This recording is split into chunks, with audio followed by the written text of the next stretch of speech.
Morrowind en 2025. C'est la question que beaucoup de fans de RPG se sont déjà posées. Est-ce que ça vaut encore la peine de jouer à The Elder Scrolls 3 Morrowind en 2025? Sorti en 2002, ce jeu a plus de 20 ans, mais est-il encore intéressant à découvrir ou redécouvrir? Bon, pour le contexte, Morrowind c'est le troisième épisode majeur de la saga The Elder Scrolls, développé par Bethesda. A l'époque, il a marqué l'histoire du RPG occidental.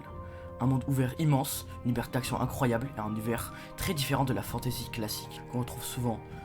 Ici, pas d'elfes ou de nains stéréotypés, mais des cultures exotiques, des dieux vivants et une ambiance vraiment unique. Même en 2025, Morrowind garde plusieurs atouts majeurs. L'immersion. L'île de Vardenfell est dépaysante, avec ses champignons géants, ses architectures étranges et ses créatures qu'on ne retrouve nulle part ailleurs. Chaque région a sa propre identité, du volcanique mont écarlate au marais brumeux du sud. La liberté du jeu. Ici, pas de chemin prédéfini. Vous pouvez ignorer la quête principale pendant des dizaines d'heures, rejoindre des guildes rivales ou même tuer des PNJ importants. Et le jeu continue. C'est une liberté qu'on retrouve rarement dans les RPG modernes.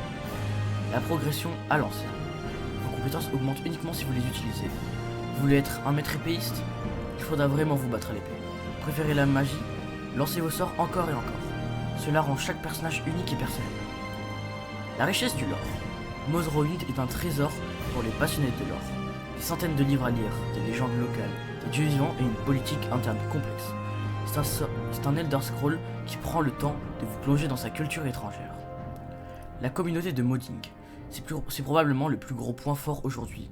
Avec des projets comme Morrowind Graphics Standard ou OpenMW, on peut jouer à des graphismes améliorés, une interface modernisée et même des ajustements de gameplay. Le jeu a beau avoir 23 ans, il vit encore grâce à ses fans. Une ambiance unique. Contrairement à Oblivion ou Skyrim, Morrowind a une identité visuelle et sonore très marquée. Sa bande-son composée par Jeremy Soule reste culte. Et l'absence de quête trop dirigistes donne aux joueurs l'impression d'une vraie aventure personnelle. Mais soyons honnêtes, le jeu n'a pas que des qualités. Un gameplay vieillot, les combats peuvent frustrer, surtout au début, même si vous touchez visuellement l'ennemi. Le jeu calcule en réalité vos chances de toucher selon vos compétences. Résultat, beaucoup de coups dans le vide avant de progresser. Un rythme lent. Ici, pas de sprint, pas de voyage rapide instantané. Il faut prendre les Silt Riders, les guildes de mages ou marcher longtemps. Ça participe à l'immersion, mais ça peut décourager ceux qui veulent de l'action rapide. Des graphismes bruts. Même si l'ambiance reste magnifique, les modèles des personnages et les animations ont très mal vieilli. Sans mode, ça pique un peu les yeux en 2025. Interface et confort d'époque. Le jeu ne vous guide presque pas de marqueurs, de quêtes claires.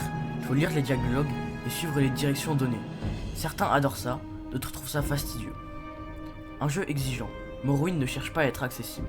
Vous pouvez facilement vous perdre, mourir dans des grottes trop difficiles ou rater des quêtes. C'est une expérience qui demande patience et curiosité, loin du style plus accessible de Skyrim. Voix et animation limitée. Peu de doublage, des PNJ figés qui répètent souvent les mêmes lignes, ça peut casser un peu l'immersion pour un joueur habitué aux standards modernes.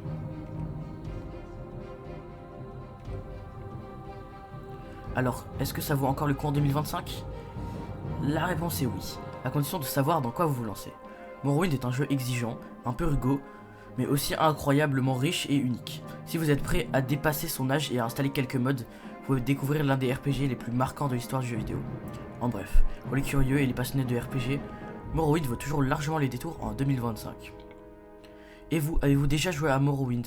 Ou pensez-vous vous lancer cette année? Dites-le moi en commentaire et n'oubliez pas de liker et de vous abonner pour plus de contenu comme celui-ci. Ciao!